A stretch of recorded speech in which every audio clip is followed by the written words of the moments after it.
Alchemy of Tattooing, Wisdoms of Ancestor Tattoo, where we explore and revive the ancient understandings and methods of tattooing for transformation, creation, and shifting into a higher vibration through processes so effective that it seems like magic.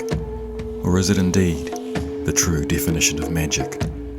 The Alchemy of Tattooing.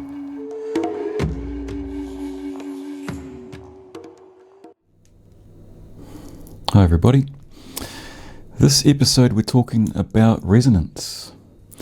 The resonance between your tattoo and what it represents. What is your tattoo design containing? What has been created into the design during the development? Is there an important symbolic message contained in the structure of the design? What do you want your tattoo to represent, and what kind of vibration do you want it to be emitting? What energy do you want your tattoo to be vibrating? It's on your body, it's laid into your physical border between your inner environment and your outer environment, your inner world and your outer world. Your tattoo is not just a static mark without function. It is a vibrating energy, emanating its purpose into your own body's energy field. So with that in mind, what energies do you want? What energies do you need? Or what energies do you desire to be receiving?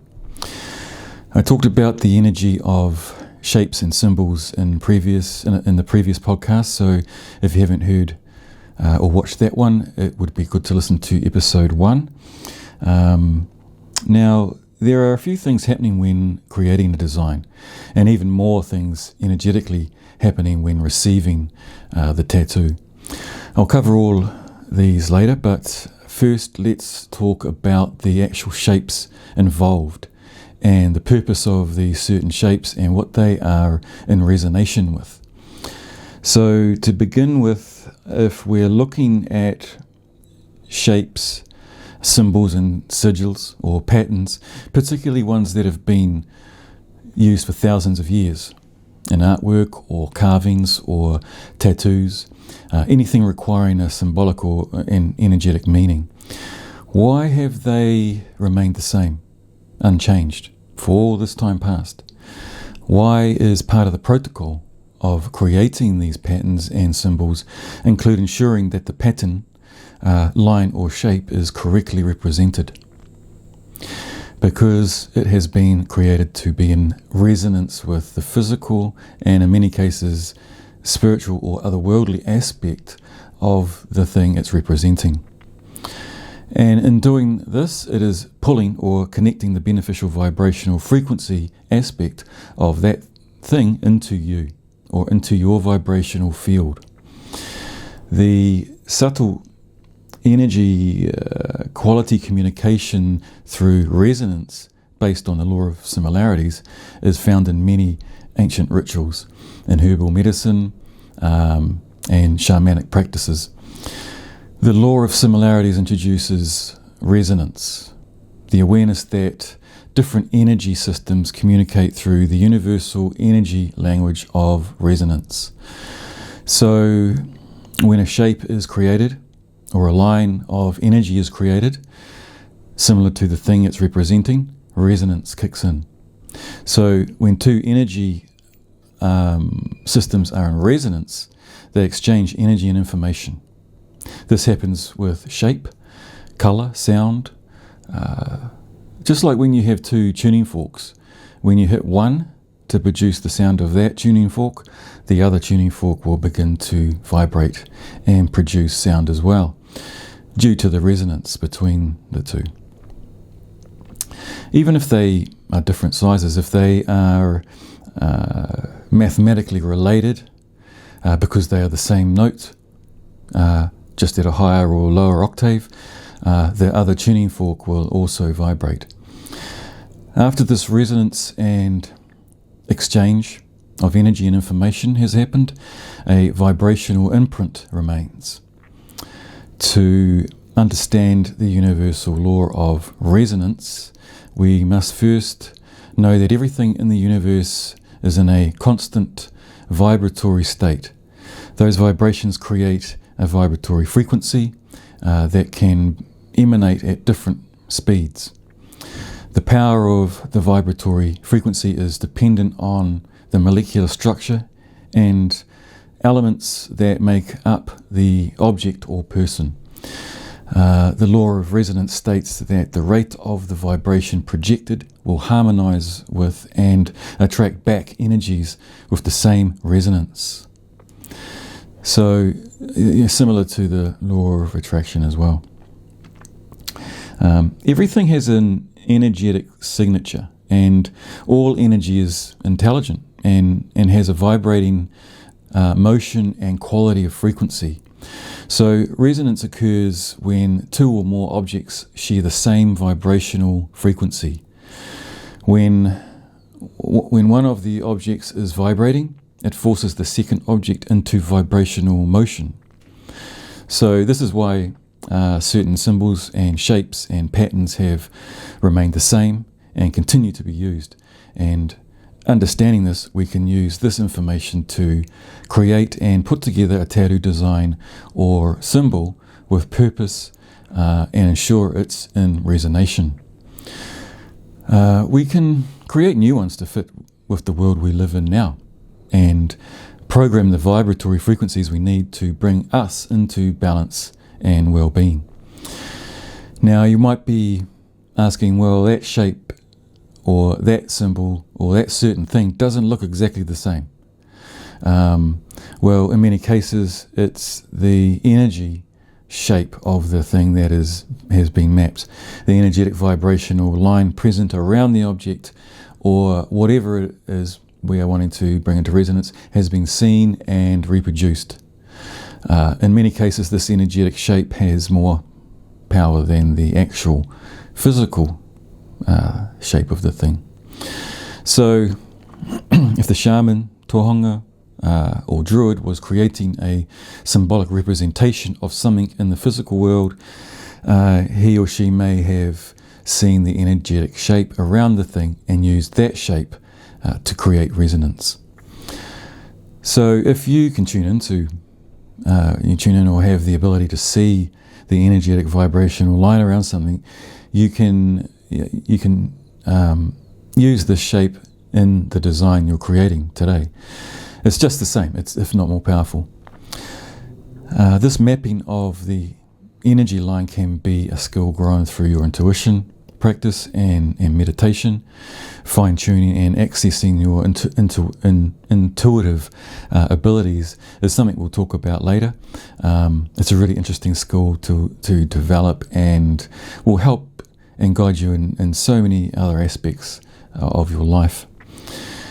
Now, understanding way back in the day, this understanding way back there wasn't just for magical and ritual energetic purposes like tattooing and creation of sacred items, but was also applied to other purposes. Back earlier, humans were far more aware and perceptive of the energy fields, so they would see that there was a type of energy field around an animal. In fact, around the body of an animal, a line of energy is moving around the exact shape of the animal. Every animal has a specific shape, a specific outline, a boundary that is unique to it. Because of this, they could see that the animal and all things have a vibrational quality. The archetypical shape of the buffalo is related to the function of the buffalo, the consciousness of the buffalo. This was their scientific process of observation, the observation to understand the stages involved in its manifestation. They replicated that particular movement of energy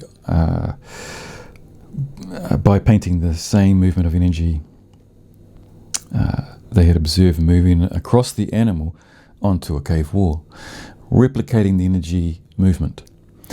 Through that, there is a type of energetic exchange between them and the animal. It creates a type of vibrational resonance, a type of vibrational exchange.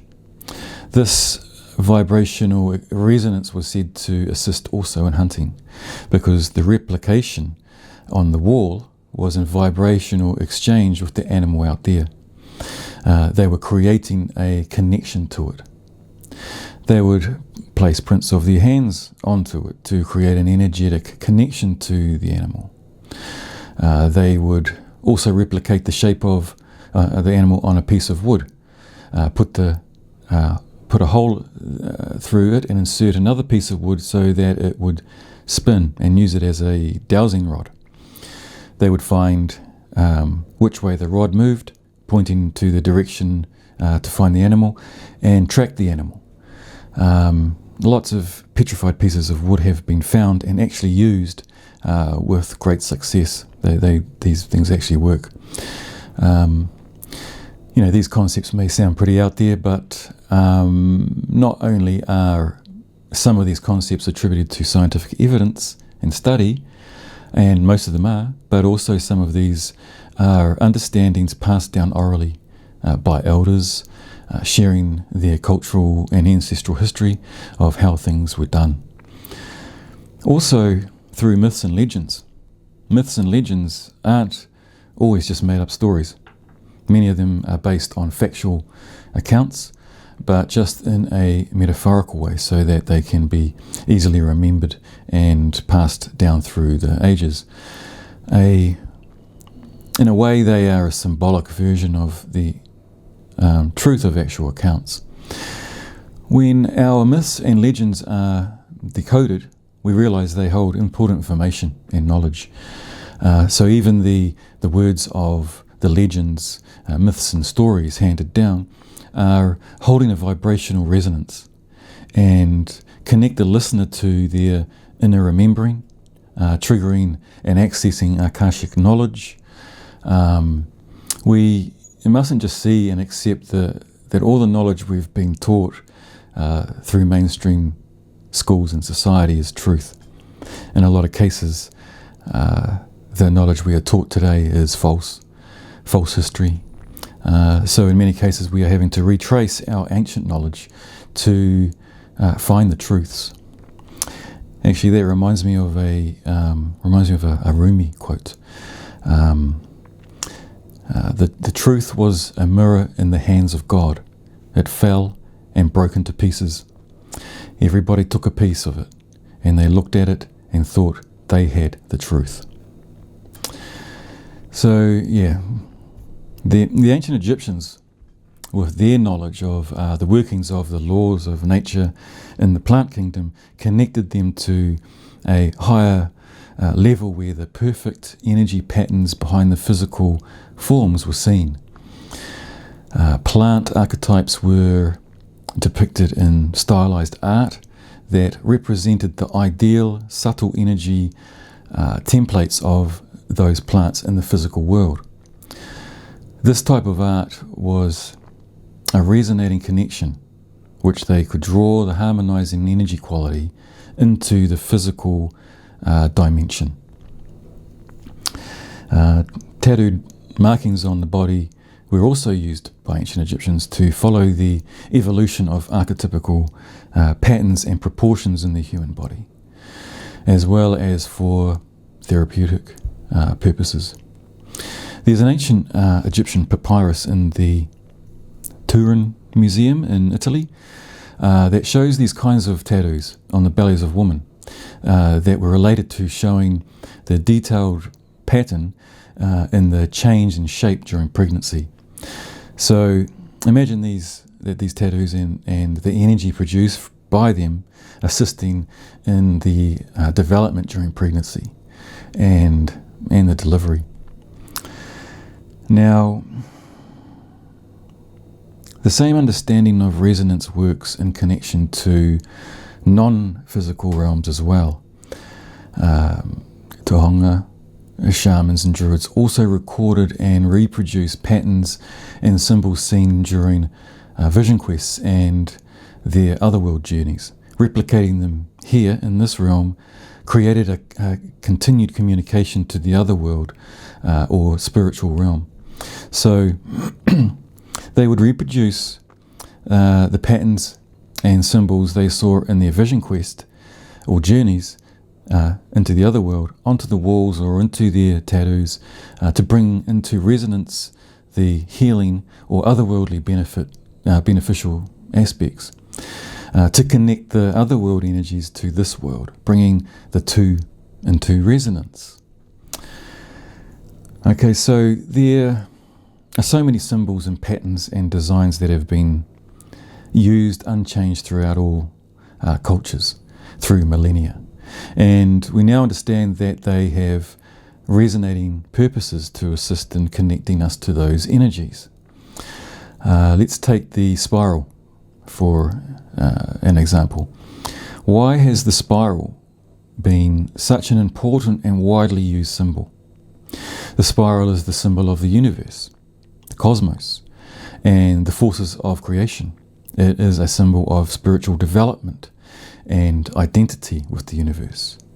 The spiral is evidence that a spiritual technology or structure was in place, a symbol that corresponds to the underlying reality of nature. There's a reason the spiral is featured heavily in many cultures. It is an icon for expansive cosmic wisdom, which our ancestors were highly connected to. The spiral progression is symbolic of the transpersonal route to that higher level of consciousness. The spiral and the vortex point to dynamic growth and metamorphosis. Spiral energy fields are all around us and within us, patterning our very existence from microcosm to macrocosm, determining structures from the tiny vortexes of subatomic particles and the DNA molecules to the awesomeness of galaxies where stars where stars are born and the conditions for life are created. The spiral is the perfect example of as above, so below, as within, so without, weaving its magic from vanishingly small to unimaginably huge levels of existence. The spiral is the way of the universe, the link between microcosm and macrocosm, between science and spirituality. It's a uniting symbol right across nature and human culture, appearing as the sign of the eternal and creative and organizing principle at work in the universe, as well as the pattern of our spiritual development. So, is this why so many cultures tattooed the spiral on their bodies, on their faces, to be in connection with these energies, to be in resonance with these frequencies? Spiral, spiritual, spiritual. I'd like to share an example with you of how ancient knowledge regarding how lines and shapes interact with our body's energy system, and how this has been brought back and used today. When I was in the US attending a course on Egyptian knowledge, ancient Egyptian knowledge, I was shown and taught about these symbols that were used for healing. These linear diagrams or symbols that interact with the dynamic flow patterns of the energy of the body, they enter into resonant communication with the corresponding organs' energetic functions. These patterns or maps of energy flow were drawn or tattooed onto the body way back then. So they are the patterns that map the same energetic flow in an organ, like your heart or liver or brain. And when this pattern of energy flow is within the body's energy field, it resonates with the organ's energy flow and corrects any imbalances. So if there's a blocked energy flow in, say, the heart, then the diagram of the correct energy flow comes into resonance with the heart and corrects its flow and balances it out again. The flow of energy through the pattern enters into resonance with the functions of the organ they represent, like tuning it, like the tuning of musical instruments. It causes a harmonic amplification, which restores the correct balance within the organ. This correction is instantaneous on an energetic level. If we put a simple shape into the information exchange layer around the physical body or into the skin, we will get resonance with corresponding energy patterns of any similar shape inside the body with the same energetic flow. These work with all kinds of energy flows within us. If we have energy blockages, then certain signatures can correct them for things like depression and boosting our immune system. There are so many options. So it is producing an energetic balance of the organ function. We're not talking about the healing of the organ on a physical level, but these symbols, and there are a lot of them, have an energy balancing effect which supports the body's ability to heal. There was a study done where the objective was to evaluate different mainstream and alternative treatments for hepatitis C. They had 3 groups of 300 people with Hep C. One group took alternative or natural remedies. One group took pharmaceutical medical drugs, and the third group wore a pendant with the appropriate symbols carved into it. Now, the medical industry was, of course, skeptical about this, or worried. They approached Ibrahim Karim, who is the guy who is bringing this ancient knowledge to the forefront again. They said to him, if you're so confident this will work, then reveal the results as you get them on live TV. So he did. He was that confident. He had no doubt. The results were the alternative and natural remedy group achieved 20 to 30% better liver enzyme count. The medical drugs group, some achieved a 50%. But in the symbol pendant wearing group, they achieved a 90% result. And in those cases, around a third of them got tested, and more than half of them were completely virus-free. So this is resulting from just having a symbolic pattern of the energy flow within the body's energy field. And this started to get out there, and now there are many stories coming in of the recovery from Hep C and other serious diseases around the world from using these symbols. So during these teachings, I was shown techniques and the tools to ensure the right symbol resonated and came into alignment with a certain person by finding their vibrational frequency and matching it with the symbol. Because in some cases there are a few different symbols for a certain area of balancing, and we would need to find the one that resonated the strongest to use for them. These techniques and tools can be applied to any design or symbol to find out if they are in resonance with that person, and if so, can also be used to tweak the design to bring it even more into alignment by retesting with the technique. This provides the highest resonating vibrational frequency between the symbol or design and the person wearing it, which ideally is what we want. You can also use these techniques to find the ideal placement on the person. The placement is important too, and provides us with the ultimate location on the body where it resonates best, the best alignment. There's another cool example which involves using shapes and symbols, not on the skin but for balancing the environment. This village in Switzerland ended up getting this huge cell tower put up in the middle of their village. After a short while, people started getting sick, cancer cases rose, violence increased, the animals and birds all went away, the insects and bees all left. The animals that couldn't leave were, like cows and sheep and goats, were affected as well. They weren't producing as much milk and were becoming sick as well. So the people of this town went to their government body and complained. But they wouldn't remove it because it was part of a bigger system. Anyway, the people, after complaining, without any results, threatened to pull the tower down if nothing was done about it. It got pretty heated. So a member of their body government might have been someone like a mayor.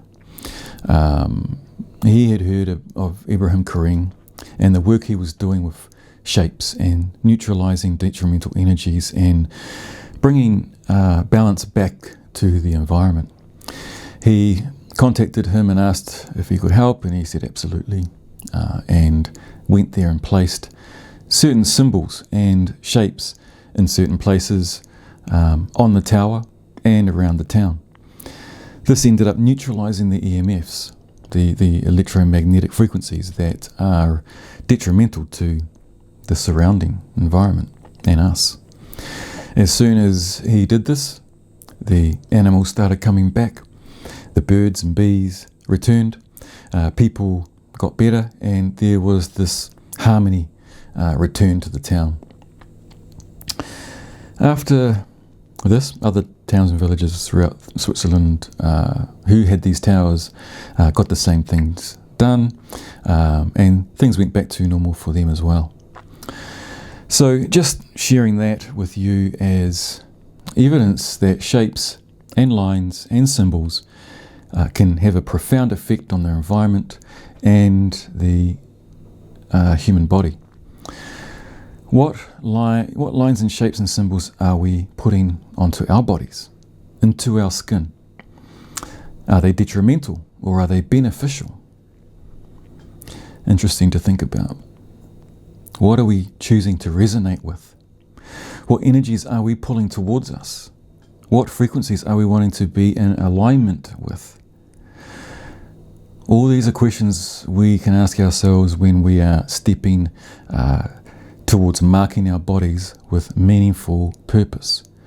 What are these markings going to represent to me?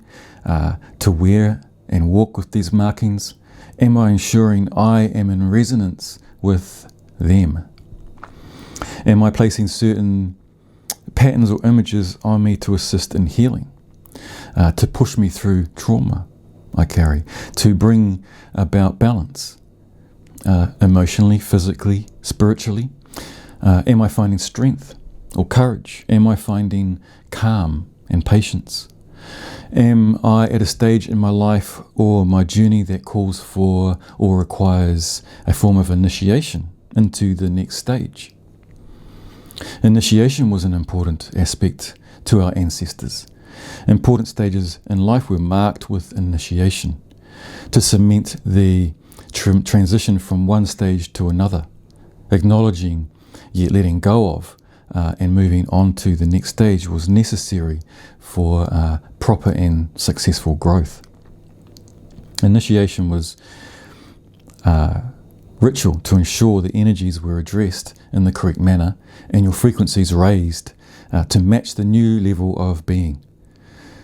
This was a matter of responsibility. If we look at our men, for example, our ancestors always ensured a boy was initiated into a man, that he transitioned from boy energy into man energy successfully, acknowledging the lessons and growth of the boy, but leaving that boy energy there and embrace the archetypes of the king, the warrior, the magician, and the lover. These initiation processes have no longer been practiced majorly around the world for so long now. And these men running around trying to run the world and rule the world are still in boy energy. They're acting like little boys because they have not transitioned successfully into men. They're not examples of mature masculinity. Everyone keeps calling it patriarchy. This isn't a patriarchy, it's a purearchy. Rule by boys. Anyway, those four archetypes embraced through the ritual of initiation are so important. We need mature masculinity in our men. The king, the energy of just and creative ordering, a nurturing leader, an example of integrity, strength and compassion, positive leadership. The warrior, the energy of aggressive but non-violent action. It energizes, it motivates, moving out of a defensive holding position and taking on life's tasks and problems. The protector. The magician, the energy of initiation and transformation. Seeker of truth and knowledge. The architect of manifestation. The creator. The lover, the energy that connects one to others and the world. And just to be a true lover. These are all energies, important energies. How are our men resonating with these energies in this day and age? Our ancestors lived as part of a unified reality that extended to the whole universe. Our ancestors understood that we are an integral part of the universal mind, and everything around them was a manifestation of the universal mind. So to them, the norm was that everything was sacred. Our ancestors didn't just live in harmony with the environment, they expressed their harmony of the environment in their everyday actions. They were nature. Back then, when our ancestors' actions supported the natural harmony of the earth, ritual was born. Ritual in all forms played a significant role in the harmony between humans and nature, which were all one and the same. As humans began being separated from their unity with nature through many causes that have disrupted this connection over time. In many cultures, the way to come into a connection or harmony with nature is through ritual. Sacred rituals became the human way of inducing harmony in their inner and outer environment, from which they had become disconnected. Many forms of artistic expressions also became tools for restoring this lost harmony. The many methods and rituals of connection with the subtle energy qualities of the earth and the universe were at the core of this essence. The resonant functional aspect of drawing and tattooing and art in general to communicate with and restore the natural harmony in the quality of subtle energy interactions is the paradigm we can bring back into our tattooing. Some cultures have maintained this connection and ritual within their tattoo practices. Some nearly lost this, but revived and resurrected just in time before being lost in time. But many cultures, unfortunately, have lost the knowledge, and some are not even aware their peoples used to have a tattoo practice within their culture. This is where researching your bloodlines and rediscovering their ancient practices is so important. So this perception of oneness and of humans and their environment, including other humans, animals, plants, and the earth in general, has been slowly eroded. A very destructive kind of separation between humans and all aspects of their environment has made us unable to perceive the workings of the laws of nature and be able to work in harmony with them. This separation from Mother Nature has resulted in a deep, unconscious insecurity throughout the human collective.